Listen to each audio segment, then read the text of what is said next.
كلنا شايفين الناس اللي على السوشيال ميديا بتضحك ومبسوطة وبيخرجوا وبيروحوا الأماكن اللي احنا فعلا نفسنا نروحها، وشايفين ان الحياة معاهم وردي وما عندهمش مشاكل. بس بصراحة تعالى أقولك حاجة بسيطة: كل بني آدم دافع تمن كل حاجة في حياته.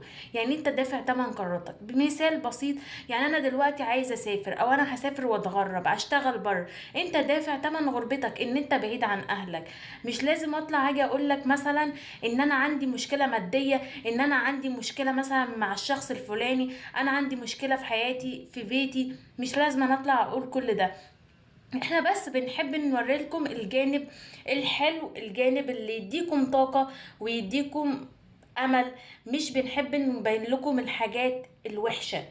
كمان ان انا ممكن اطلع اضحك وتبينوا وتشوفوا الضحكة بتاعتي، بس انا من جوايا بموت بالبطيء بمعنى اصح.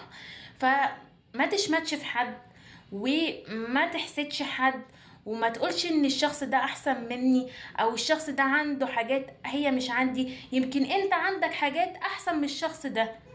بس صدقوني كل انسان بيدفع تمن حياته دي وتمن اختياراته. فما تستكتروش عن حد على حد حاجة. اضحكوا، بستوا، قولوا اهم حاجة لو شفتوا اي حاجة قولوا بسم الله ما شاء الله.